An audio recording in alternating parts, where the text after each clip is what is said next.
Thank you for your time, for being here today. I really appreciate it. And as I don't know if Thyagi said all things, but just to summarize, I'm writing this article about the Wim Hof method. Great. For the one of the largest media companies in Brazil. Wow. UOL is uol.com.br if you want to reach there. I am very curious about it. I did some research before we started this, and I also did some briefing. Great. Well, in São Paulo, we don't have much code. Not that very cold, but I try to get the code exposure. But I need to hear more about you and all the methods. So my main mission in this article is to explain how normal people can practice. That is my first question for you. How can I explain to people what they need to do in order to practice the method? Okay, that's a good question. And the question in between, do you like Thyagi to translate? Yeah, okay. Yeah, I was going to say that. So, Phil, do you want these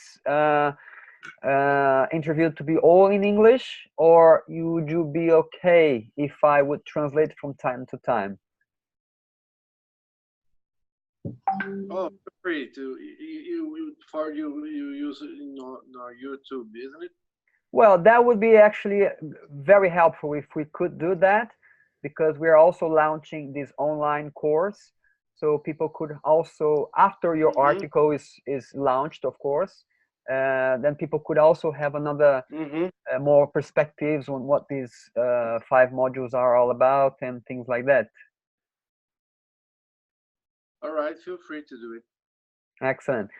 And but you have a great English, so maybe you don't need any help with that. But if you do, I'm here to intermediate the conversation. So, a primeira pergunta que o Fel está fazendo, e eu acho que é muito pertinente, é como pessoas comuns que não estão habituadas com frios europeus nem nórdicos podem estar praticando o método Wim Hof.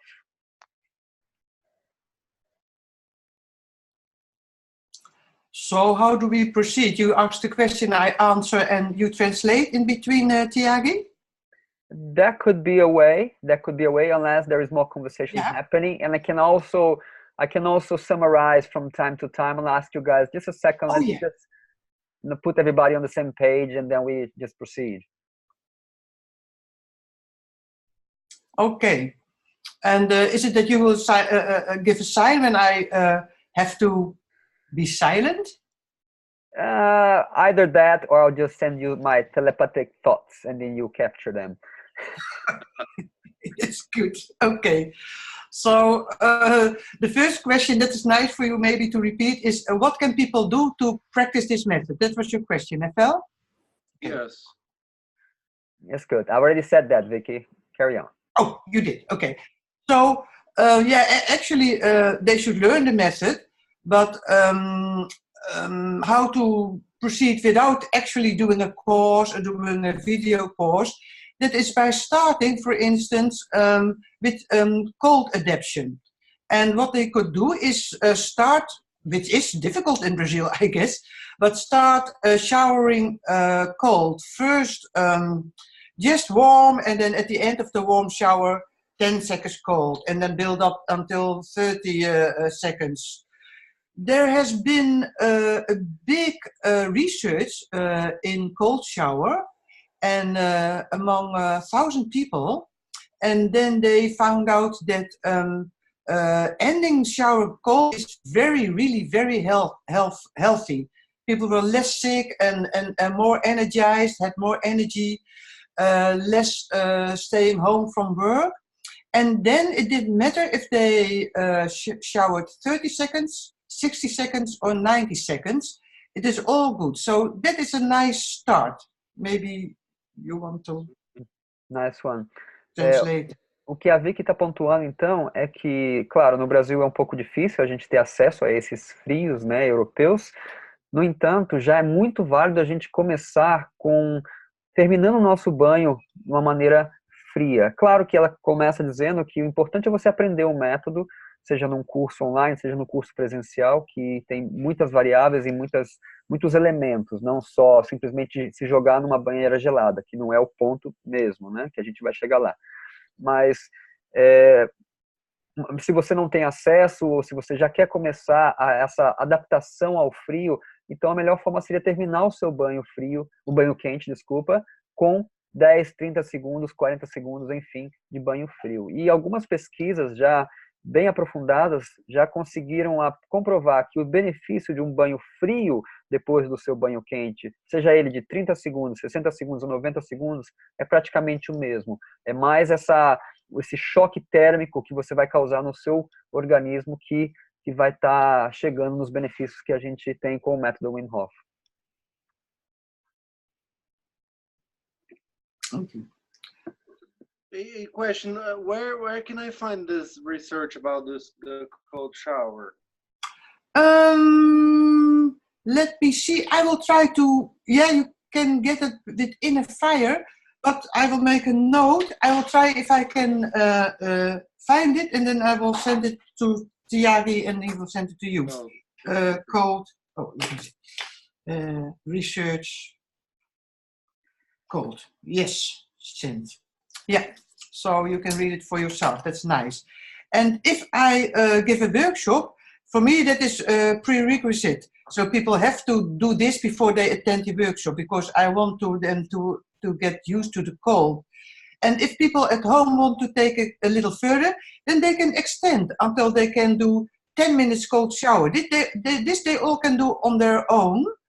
And there are many ways to make a cold shower. There are very, very many creative ways for Brazilian people, and Thyagi knows about that, like putting ice in a bucket and all kind of inventions. Mm-hmm. Thyagi said it about those inventions, and is there any temperature we need to find to seek? Below 10 degrees or what you say it's cold shower? Yeah, not really. Here in Holland, in the summer a cold shower is 16 degrees, and in the winter it is kind of, well, between 5 and 10. So that doesn't matter too much. People don't have to stress about it. Cold is cold. Mm-hmm. Yeah. And also it's related to your temperature in your environment. If you're like already in a 30-degree environment, like you jump into a 16-degree cold shower, that's cold enough because the gap, isn't it, Vicky? Yes, totally agree with you. O ponto também, o fato é que aqui, mesmo um banho frio estando com 16 graus ou 17 graus, mas a nossa temperatura ambiente é 30, a distância das temperaturas ambientes para a temperatura da água fria é que vai fazer o benefício. Então, se você consegue, que o Fel perguntou qual é a temperatura exata de um banho frio. No inverno, talvez você consiga chegar a 10, 12 graus, mas não importa, porque de novo, é a discrepância do meio ambiente com a temperatura do frio da água que vai estar causando esse choque térmico e, de novo, ativando o seu sistema em diversas formas. Well, I've experienced myself the cold shower, and when I enter the water, I feel like I feel like to hyperventilate is natural to me, you know, and I guess all the people I believe is the same. I would like to say if what I supposed to feel when taking a cold shower. Okay, what you're supposed to feel. Wow. Well, first of all, that is natural. That is what you do that is what everybody does. And what is important, and of course with a workshop or with a video training, you learn that. But even without, if you step into the cold shower, then it is important to calm your breath down, to do more out, to make the out breath more longer than the inhale. Exhale more longer than the inhale. So that is important. And your body will get you, if you build up slowly, your body will get used to that. And of course, if you know the breathing, that is a whole different thing. Then it is quite easy actually. Then you hardly will have this, and you will much more like it, because the breathing does a lot for withstanding the cold. Então, uma reação comum, né, quando a gente entra no banho frio, como o Fel pontuou ali, é naturalmente a gente hiperventilar, que é completamente normal. Na verdade, a gente está ativando nosso sistema simpático, né, que é de luta ou fuga. Então, para que isso aconteça, a inteligência do corpo já vai fazer isso naturalmente, né? Então, a dica que a Vicky dá, que o Fel pergunta, mas é isso? Como fazer para aquela coisa não ficar tão exacerbada, talvez, essa experiência de hiperventilação, que pode chegar até um desmaio. É similar ao ataque de pânico, por exemplo. Se a pessoa não tem controle daquela situação, ela pode chegar a desmaiar por um efeito da hipoxia, que é a ausência de oxigênio no cérebro. Então, o toque que a Vicky nos dá é manter a exalação, procurar fazer com que a exalação seja mais longa que a inspiração. E com isso, a respiração vai de novo voltando ao normal. Com o tempo, claro, uma vez que você aprende a técnica, isso se torna bastante fácil. Mas mesmo que você não tenha feito um curso ou feito um workshop, tenha isso em mente. Coloque a expiração mais longa que a inspiração. Isso já vai ajudar bastante. But, well, the cold shower is one of the 3 steps of the method. Exactly, yes. And by the way, about the cold shower, if you don't do calm your breath down, it will be calmed down in 90 seconds, because there's an adrenaline, and after 90 seconds, your adrenaline syringe is finished, so then you calm down by yourself. So that's nice to know. Yeah.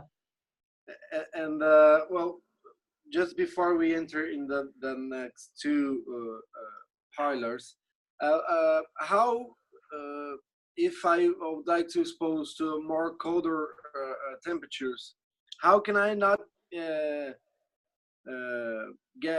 a hypothermia? How's the magic behind it? You know, I saw people entering in those documentaries and freeze the lakes, and wow, that's quite impressive. Yeah, I would say don't do that without proper training. Just don't, because the chance on hypothermia is great. And also, before you do anything like this, cold showers is okay. But if you want to do more cold, you have to be sure that you don't have a cardiovascular disease, or that you are not epileptic, or that you not have very much psychological problems, and also not, how to call it, the illness of Renault, you know, the white fingers. So before you seriously thinking about cold training, you have to be sure that you're in reasonable good health, and otherwise always consult a doctor. And we find that very, very important.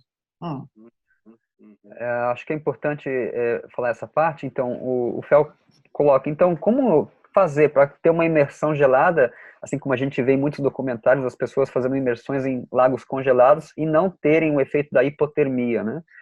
O que a Vicky traz de muito importante, primeiro, se você tem qualquer questão com o seu sistema cardiovascular, se você tem qualquer questão com epilepsia, também com a síndrome de Raynaud, ou com problemas ou condições severas psicológicas, instabilidades psicológicas, você deve sempre procurar o seu médico antes de fazer qualquer tipo de treinamento com o frio, porque isso vai mexer com a sua fisiologia profunda, e isso pode causar alguns desejos, algumas situações indesejáveis se você não fizer o treinamento prévio e se você tem alguma dessas condições. Então, sempre procure orientação médica se você se enquadra em uma dessas situações. Yeah. And going into that frozen lake, I always say you have to earn an ice bath. You have to earn to do in the cold. So you have to be proper trained, even without, if you say, I don't want to do the method, okay, but then train long, and if you do it for the first time, stay in 10 seconds and go out, and don't stay as long as possible. That is such a stupid fault people make, you know. Oh my God, I can do 5 minutes. It is of no use. It's no use for your health to stay in 5 minutes. It's only good for having fun of movies and yeah, it's only good for your ego. And so you have to earn to go into a really cold, and you have to have knowledge. You have to know how to warm up. You have to do what to do if you get hypothermia. So that's very important also. Mm-hmm. E antes de qualquer tentativa... Sorry, we'll get there. But antes de qualquer tentativa de uma imersão gelada, é muito importante que você pratique para chegar nesse ponto. É quase que um merecimento você chegar numa imersão gelada. Então, nunca veja isso de uma forma leviana. Você pode realmente se machucar com isso. Então, há pessoas que já perderam a própria vida com isso. It's important to say that some people have died because they didn't do it properly, isn't it, Vicky? So, então é algo muito sério, é um treinamento muito profundo que você deve dar passos a passos, você deve sempre procurar as informações e treinar, fazer o treinamento, porque não tem vantagem nenhuma. Existe vamos dizer assim, um hype na internet que as pessoas vão lá e ficam 5, 10 minutos dentro de um lago de gelo ou qualquer coisa assim, mas isso não tem benefício nenhum. É só engrandece o seu ego e é bom para tirar selfie, porque fisiologicamente falando, o método não é nesse sentido, né? Então é importante a gente adequar aí o que está sendo colocado.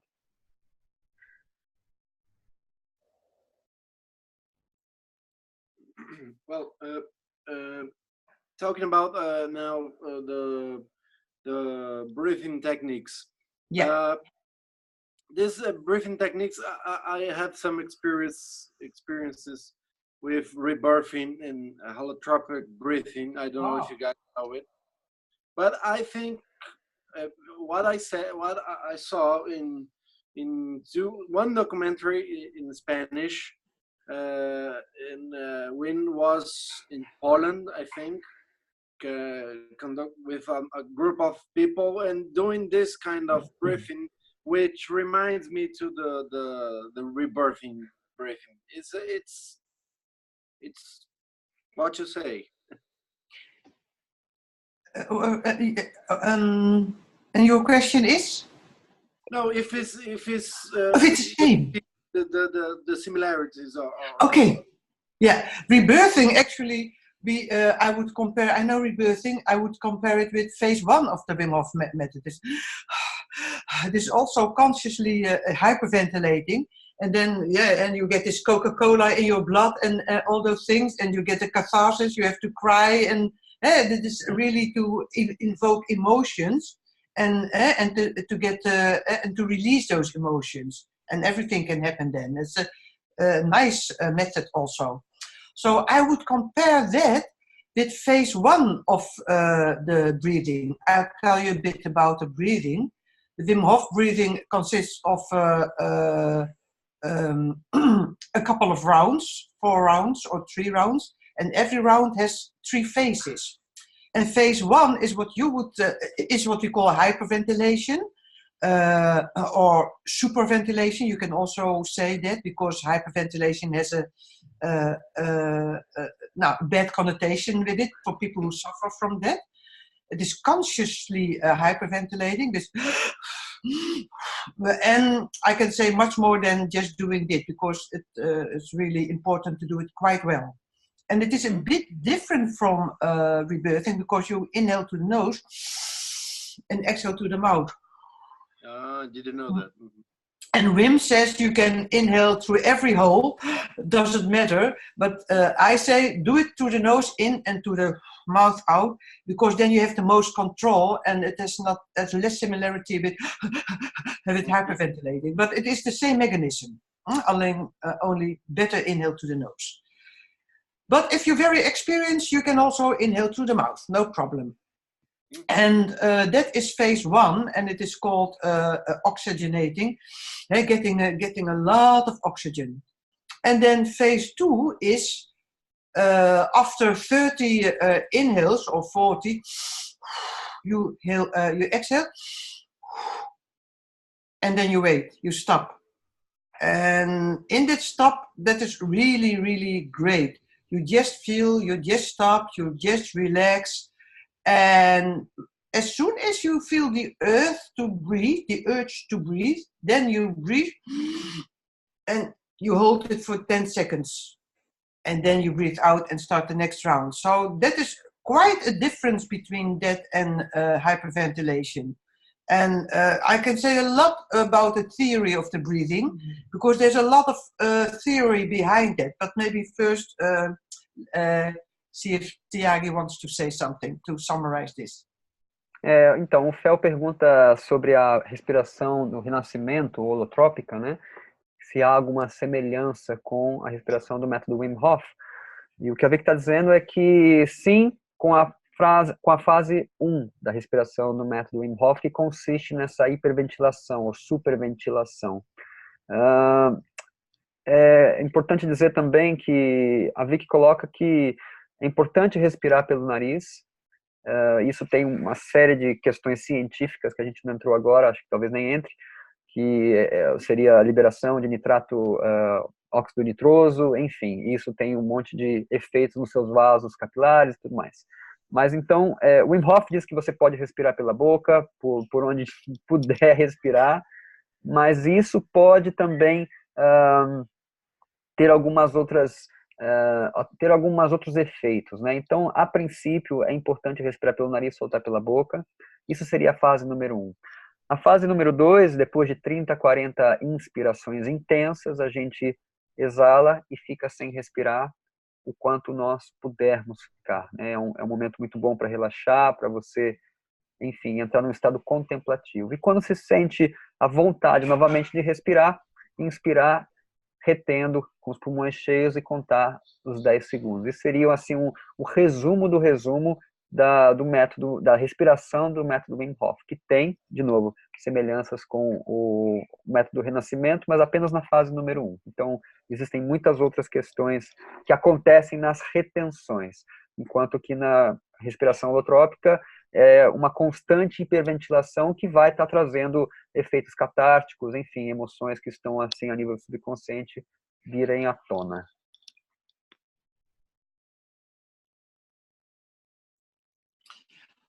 So a lot is happening during that breathing on every level, on a chemical level, on a hormonal level, on the levels of the nervous system. So if you want to know more about it, ask away. I really would love to hear about it. Okay. So let me see. What is happening on the oxygen level is in phase 1, you get a lot of oxygen and you exhale a lot of CO2. And I ask you a question. Well, when you wait in phase 2, do you know what triggers the inhale? What compels you to inhale? Again? Yeah. It's very. I can feel two different feelings. I feel I need to. I do it with my eyes closed. I feel the urge to open my eyes when I feel when I feel I need to get up, and I say to myself, no, relax again, and then I feel my body going down again in the couch, and I feel that's the two feelings I can feel more intense. Oh, great! It is great that you feel in your body what is happening, and now on the theoretical level, what is it that compels you to inhale? Except listening to your body is very good, but theoretical. What is what? How do you call it? What chemical does compel you to inhale? Do you know that? Adrenaline? No. Adrenaline is happening. But most people would say, well, a lack of oxygen. The oxygen is gone. That is why I inhale. But that is not true. It is a certain level of CO2 that compels you to inhale. That is theory, and it is nice to know. Because if you exhale a lot of CO2, you just don't have the inkling to inhale. And as you are lying there, oxygen is used, and CO2 levels are rising. And if it hits a certain level, then you have the inkling to inhale, and that is very important. That is why you always have to pause before going into water after the breathing. Do you understand that? No, what's pause? You have to wait until you go into the water after breathing. It is that is a warning we always do, because people have been drowning after hyperventilating and then going into the water, and we can theoretically explain it perfectly. So I thought that might be interesting for you. Yes, maybe. Yes. And how long I should wait? 5 minutes. And why is that? Well, there comes the theory. I will try to explain. When you normally breathe, you breathe oxygen in. Let's say this is my oxygen hand. Now this is my oxygen hand, and this is my CO2 hand. You breathe oxygen in, and that is used, and then you breathe oxygen out. And as the oxygen goes down, the CO2 level go up. And let's say if my hand is beneath my chin, then you have a lack of oxygen. So, here's the leg. But before you have that leg, the CO2 comes up, and you hit the CO2 level, and then you inhale again. If it's not clear, please tell me. So inhale, exhale, exhale, and the opposite goes the opposite way. So, and that's normal. So you inhale, oxygen in, and you exhale like that. And so remember that only you inhale after this is here, and this has not reached there. This is very good. But when you hyperventilate, you do a lot of oxygen inhale, but a lot of CO2 exhale. You can it's way down. And your oxygen in phase 2, your oxygen levels go down, and this is go up. But because you have so little CO2, until this is already here, and that is no problem. And then here you inhale and no problem again. But if you would be underwater, again, it is no problem. But if it is too long, you might faint. And it is no problem if you are safe on your pillow, you faint, and then you inhale again. But if you do that in water, you have the oxygen is gone, not yet here. And then in water, you also faint. And if you faint, you inhale, but if you're in water, you drown. So that's why. But maybe Thyagi can also explain it again. Isso é um ponto muito importante, que a Vicky perguntou, o que então faz com que a gente tenha a necessidade de respirar novamente, quando a gente está retendo o ar. Muitos de nós vamos achar que é a falta de oxigênio. Não, acabou o oxigênio, eu preciso respirar de novo. Mas na verdade não.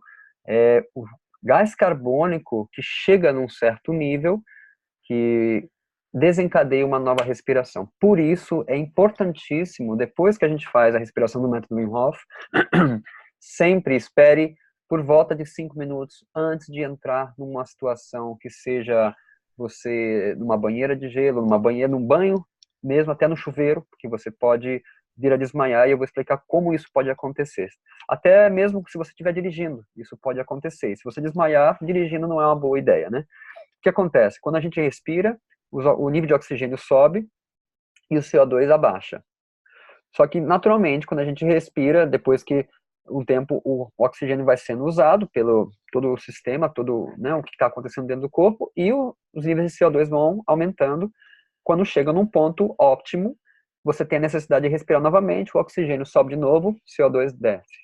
Só que na hiperventilação, o que acontece é que a gente vai aumentar muito os níveis de oxigênio e vai abaixar muito o nível de CO2. E chega um ponto, então, na retenção, quando você está segurando, o oxigênio vai abaixando, abaixando, abaixando, abaixando, e chega ao ponto de abaixar tanto, e você ainda não tem vontade de respirar, ou seja, o oxigênio fica, a saturação do oxigênio já vai para 80%, 70% em alguns casos, e você ainda não sentiu a vontade de inspirar, porque o seu CO2 ainda não subiu naquele ponto ótimo. E lembra que é o CO2 que controla uma nova respiração, que desencadeia uma nova respiração.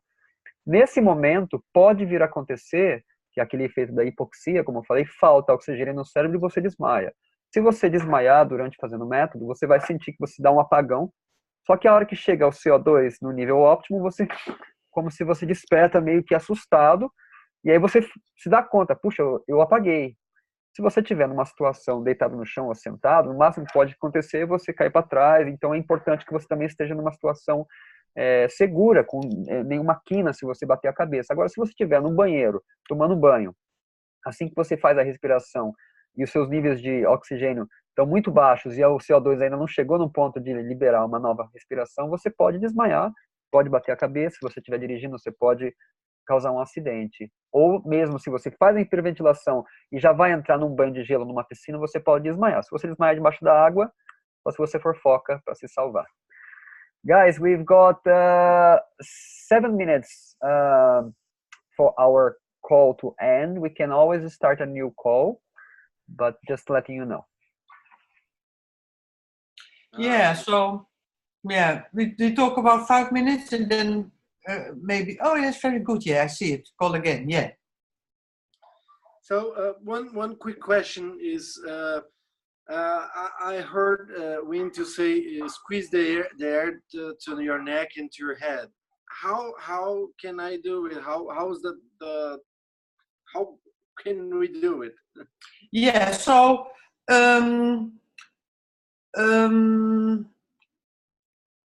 you take an inhale. You can do it, and then first you tense the muscles of your pelvic floor. I will do it before you. Pelvic floor and the muscles of your belly, and then muscles of here, and you have the intention to go upwards. Can you do that? Let me see you do that. I can feel it. Okay, so yeah, and not too heavy. Not that you have an an aneurysm or something, but and you concentrate in the middle of your head on the pineapple clear. Eh? So yeah, the thing there. Is that clear? Mm-hmm. So and there's the third pillar. Yes, that is the mindset and focus. And actually, in the Wim Hof training, the official Wim Hof training, mindset and focus, it is important, because if you don't focus, yeah, then you get cold in an ice bath. You have to focus, and but the focus training is mostly like doing yoga exercises, and then like focus on that. Take a deep breath. Focus on relaxing it and relaxing. That is the focus training and the horse stance. Do you know the horse stance? Mm-hmm. I saw him doing. Yeah, that is also part of the focus training, and the message is you can stand longer in that position than you think. And so that mainly are the two things, 3 things. You can do more than you think you can. The horse stance to prove it, and focus on muscles that you want to relax. And in the video course, I do a lot more on focusing, because you can say a lot of focusing and mindset. What is mindset? What is focusing? how does that work? How does actually your focusing work? I can do a little exercise with you just for fun. So just a little one. Look around you. Let me think. And really remember anything in your room that is red. I will ask a question. So look around and see if you notice anything. Yeah, look, take a good look. Anything that is red. So now close your eyes. And remember anything that is blue. Funny. That is. Of course, you have. It's a kind of trick question. Of course, you have noticed blue, and if you can now remember for your long-term memory, you will. But what I did sneakily, I put a red glasses on your face, and you only saw red. You didn't really pick up the blue. You saw it, but you didn't remember. And that is the same in life. Say. You want a job or something, you know? Another thing is you have bought a car. I don't know Brazilian marks, but you have you have just bought a certain car, and then you see it everywhere. And then suddenly, as if everybody has bought that today. And another one is if you want a job or something, and you have the glasses, there is no job for me, there is no work for me. You see no work for you, and you forget to see the opportunities. So this is very important. So this is just a little exercise, and there are lots of exercises and knowledge to get the right focus. And the right focus is important, because if you don't focus on the right thing, you just do the wrong thing. So like, for instance, people think, I have to get in the ice for as long as possible. Wrong focus. Or I have to inhale, to hold my breath as long as possible. Wrong focus. And we have to change now. Then I can elaborate more, because we call again. Thyagi? Sim. Eu vou Better call terminar again. essa sessão, então, falando um pouco que a Vicky comentou sobre o foco e a atitude mental, que no método Wim Hof, tradicionalmente ensinado, a gente tem apenas alguns exercícios de yoga que você tem que focar e você tem que ter um certo foco para conseguir realizá-los. E o curso que a Vicky elaborou de 5 semanas, ele vai um pouco mais além. Então a gente fez uma brincadeira agora com o Fel, para que ele então olhasse no quarto e visse todas as coisas que estão em a cor vermelha. E depois fechar os olhos e agora tentar lembrar de tudo que é azul. Então, semelhantemente, aquilo onde a gente põe a nossa atenção, o nosso foco, se torna realidade. E isso a gente vai se aprofundando muito mais ao longo das 5 semanas, porque é muito importante a atitude mental correta para se saber praticar o método da maneira correta. Muitas pessoas acham que mais tempo na banheira de gelo é melhor. Isso é o foco errado, é a atitude correta errada. Porque mais é mais, mas não é melhor. Ok? Nos vemos na parte 2. See you in part 2. Yeah, see you. I'll send you the link straight away.